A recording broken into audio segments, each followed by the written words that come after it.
All right, welcome in to Fox 35 News Plus. We are going to take you live now to a news conference with the Winter Springs Police Department as they are giving us details on a deadly crash from earlier this week. Tragedy that happened Tuesday morning.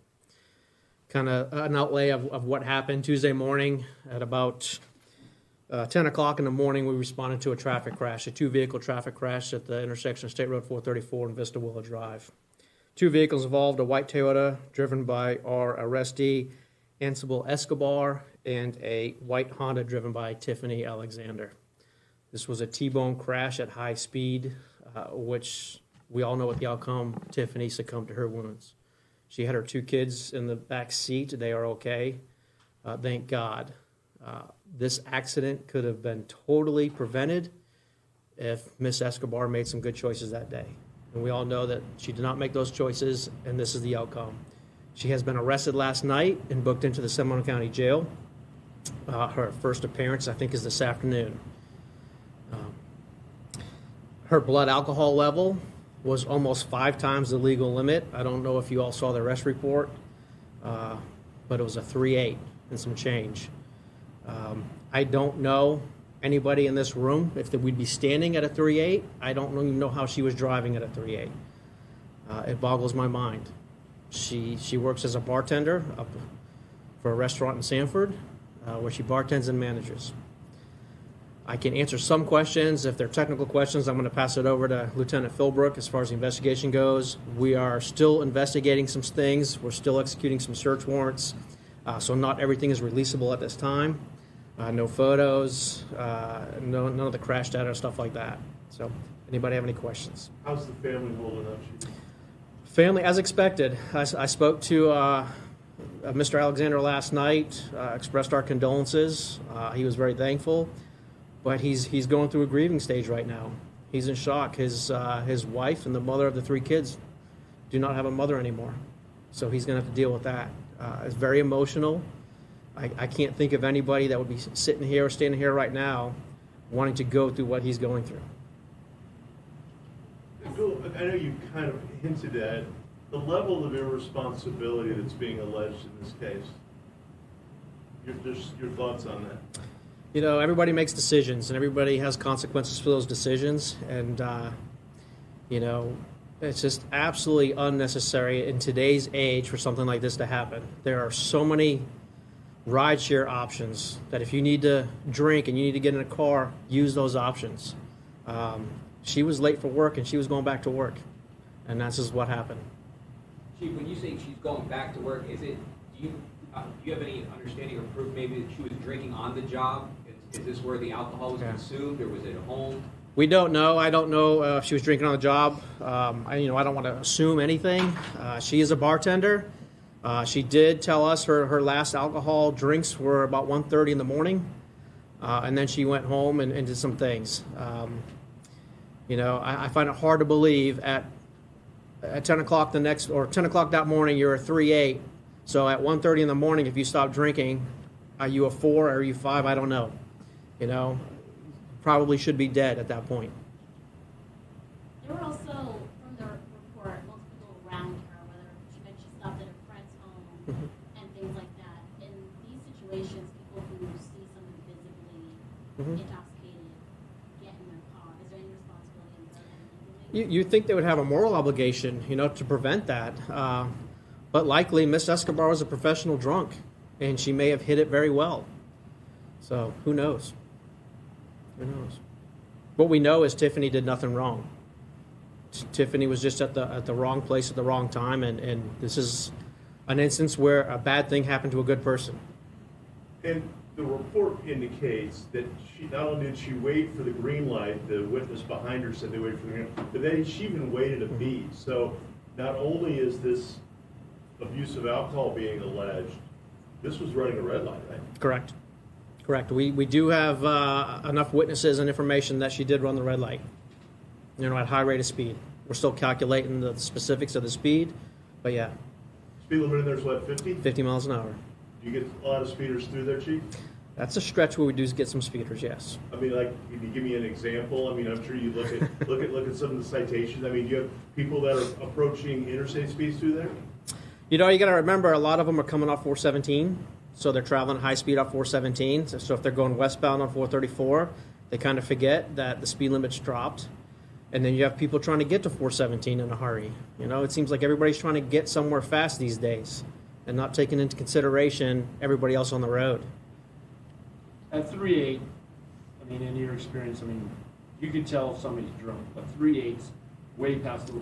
What would be somebody's functionability at 3.8? You know, I'm not a doctor, so I can tell you probably what mine would be. We'll be laying on the ground somewhere. Very rarely, there's probably less than a handful of times and throughout my 27 years that I've heard somebody being that high. You know, it's just not common, not very common at all. Is her employer part of the investigation at all? Say again? Is her employer part of the investigation at all? Not to my knowledge. About how fast the estimate she was going, you mentioned that stretch is about, you know, Above the posted speed limit. You know, I'm not prepared to give an exact speed right now, but we know that she was traveling above the posted speed limit. And Chief, DUI manslaughter, potential life in prison? You know, I don't know. I have been in discussions with the state attorney's office on this, and we're working together to make sure that everything is followed by law and that justice is served.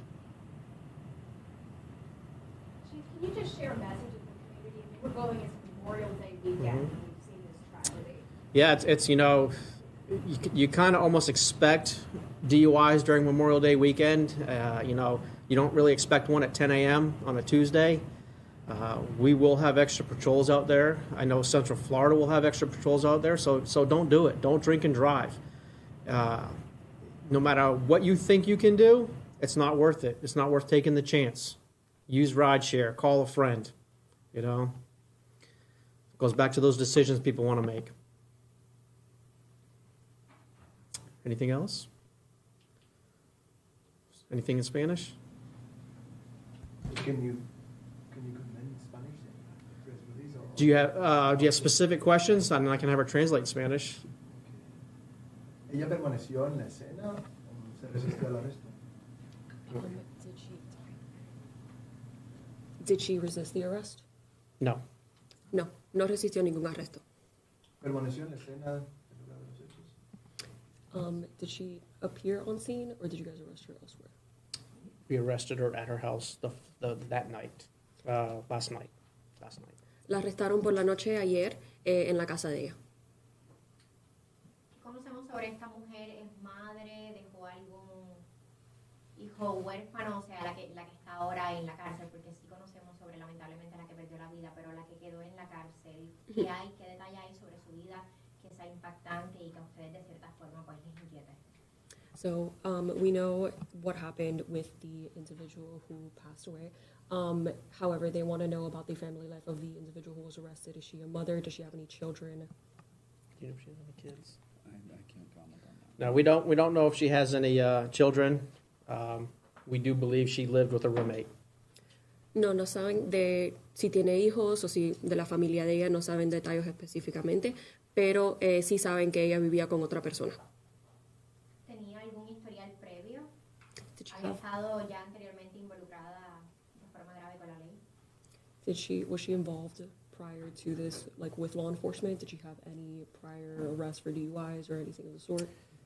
We don't know of any prior DUIs, but she has had run-ins with law enforcement in the past. Sí.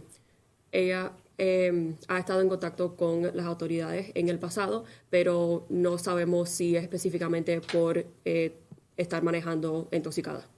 Chief, what were those? I want to say it's misdemeanor arrests type stuff, criminal mischief, traffic citations, stuff like that. Understood. Thanks. Chief, was she aware of the magnitude of what she did? Like, in other words, when you put the arrest on her, was she understanding of or comprehensive of what she in fact did and ultimately had done? Yeah, I believe so. I think she is still going through some shock that look at what I caused type thing, and might have been a little surprised that we arrested her. Usually these things take some time, and you know, we work collaboratively with the state attorney's office and the investigations, and we got this done. We got this done, and hopefully justice is served. Did she have recollection she did it? I have not had a conversation with her to say that or not. Just a clarifying question, in the report it mentioned it was the witness who fainted. No. It was one of the children. Is that it? Thanks, Chief. I appreciate it. You know, just keep the Alexander family in your thoughts and prayers. If you have kids, kiss your kids. You don't know what tomorrow brings.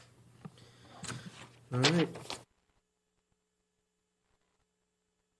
You have been listening to the Winter Springs Police Chief as he answers questions and gives more details about a deadly crash on Tuesday morning.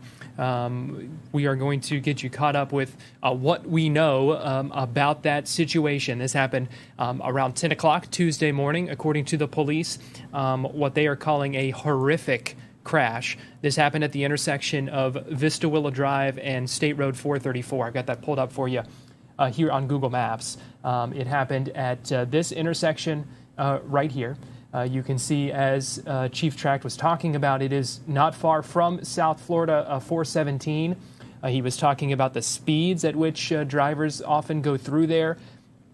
And the police chief says the driver in this case was driving at a high rate of speed and ran a red light that led to this T-bone crash. The chief said it was entirely preventable, and that is why as Nubel Escobar, you see her booking photo here, she is now facing several charges, including vehicular DUI homicide, unlawful blood alcohol causing injury, unlawful blood alcohol 0.08 or more, unlawful blood alcohol with property damage. The chief said her blood alcohol level was close to 5 times the legal limit being 0.08. I believe he said hers was around 0.38. This was, again, a deadly crash that killed a wife and mother of 3, Tiffany Alexander. The chief said today that this, understandably, is very emotional time for that family. Her 2 kids were in the back seat at the time of this crash. We're told they are okay. The takeaway here, though, is not to drink and drive. The chief said that they will have extra patrols out this weekend, especially with it being a holiday weekend. And just a reminder, there are so many ways to get where you're going with ride shares, with taxis, with friends, designated drivers, just so many ways to avoid getting behind the wheel while you're intoxicated. And the chief certainly making those points today, that as we head into a holiday weekend, make sure you're making those responsible choices, because certainly crashes like this can be prevented. We appreciate you joining us here on Fox 35 News Plus.